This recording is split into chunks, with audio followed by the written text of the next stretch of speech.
Cara, lá no começo, tu falando sobre o início da tua experiência sexual, eu recebi uma mensagem aqui que diz o seguinte, cara, me gongando, na verdade, falando, cara, o cara tá falando que foi abusado, que foi estuprado. Não, mas isso é isso que tu coisa sente? de uns anos pra cá, né?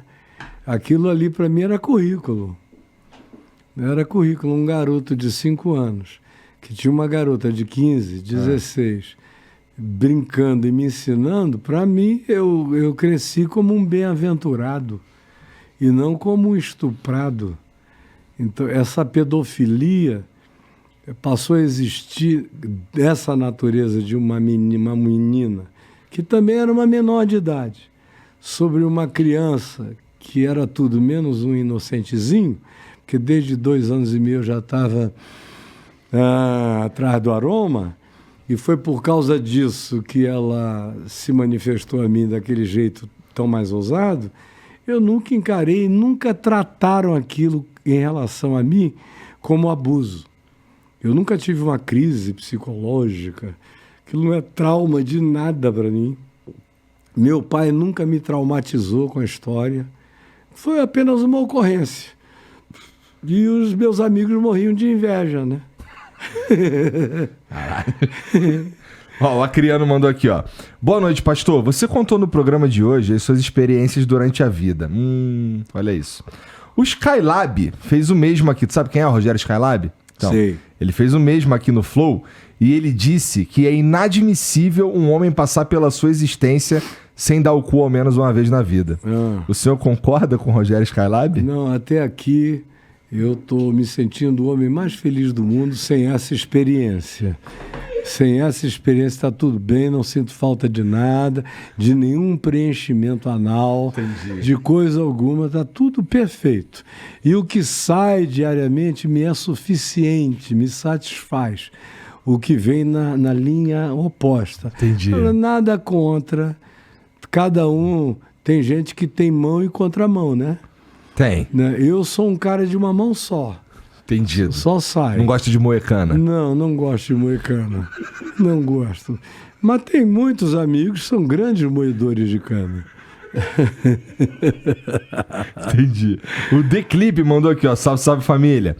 Obrigado, Caio Fábio, por me ajudar a ver o Evangelho de Jesus de outra forma, sem as amarras e heresias que são pregadas por aí. Tenho muito respeito pelo senhor. Caso não tenha comentado ainda, conte um pouco dos relatos extraterrestres que teve e em que ano foram. Aí tu acaba aqui, ai Marquinhos, que porra é essa? Lembra do extra falou? Faz com mais vontade. Ai Marquinhos. Não sei o que é isso. Mas tudo bem. Tu vê ET, cara? Eu vi 2 vezes. Não vi sozinho. A primeira vez eu estava com... Ó, acreditar em Jesus é uma parada. Agora em ET...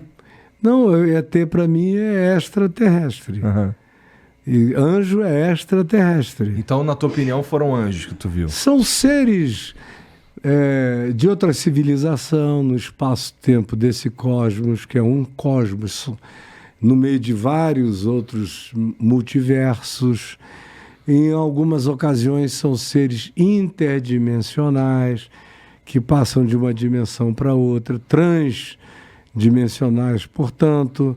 Algumas outras vezes são seres com uma natureza energética que a gente não tem como definir e descreve como espirituais, mas estão todos no mesmo plano da extraterrestrialidade, todos.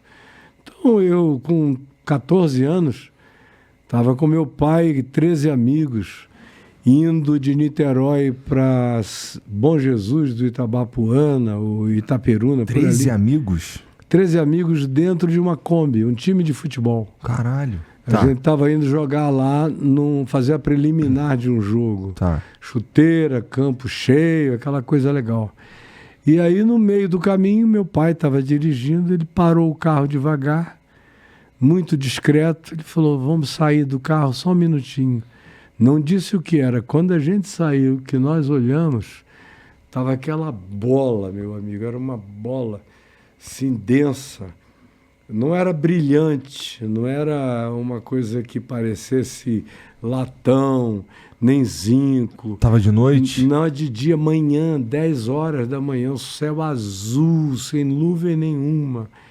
E aquela coisa, assim, era um cinza, meio prata, parado na nossa frente. Grande, eu não posso mensurar, porque é uma memória de 14 anos de idade, e eu tenho muito pudor com essa mensuração, com essa mensurabilidade.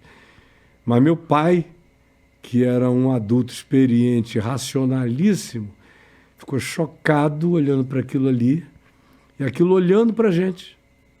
A sensação que eu me lembro é de que eu estava sendo visto. E todo mundo parou. Você fazer 13 adolescentes de 14 anos ficarem em estado de perplexidade silenciosa é um negócio, tem que ser algo muito forte e chocante. Ficamos parados ali. E aí eu falei, pai, o que é isso, pai? E eu só me lembro da resposta concisa dele dizendo, meu filho, não é da nossa ordem de coisas. Aí, de repente, aquilo, sem barulho nenhum, aquela coisa parada ali, enorme, na nossa frente, desapareceu. Foi embora. E eu fiquei, daquele dia para frente, isso deixou de ser um problema para mim, porque eu nunca tive dúvida da minha lucidez, nem da do meu pai, e nem da realidade da cognitividade coletiva, que constatou simultaneamente o mesmo fenômeno na mesma hora, o tempo todo. E eu, se você quiser, eu te conto tudo que aconteceu dentro daquele carro naquele dia. Eu me lembro que um amigo meu tinha acabado de soltar um escarro na Kombi, que o vidro é meio para frente, assim, na Kombi antiga, né? Ele cheio de gripe, pegou uma verdona lá dentro, mas puxou com toda a força e cuspiu pela janela e o vento levou, e a janela passou de uma janela e se esparramou toda na cara do nosso goleiro. Que isso, cara? Aí, no mesmo dia. Ah, não, cara. Mesmo dia. Ele cuspiu na cara do amigo sem querer. Sem querer. Então aconteceram, foi o primeiro dia que eu comi cordeiro na minha vida. Foi o primeiro dia que eu me lembro que eu joguei tão bem na ponta direita, eu jogava sempre de ponta de lança. Eu fui tão ovacionado no mesmo dia. Então eu tenho uma memória absoluta e, graças a Deus, Deus me deu uma memória maravilhosa da vida. Eu tenho memórias da infância mais tenra, que tem gente que se choca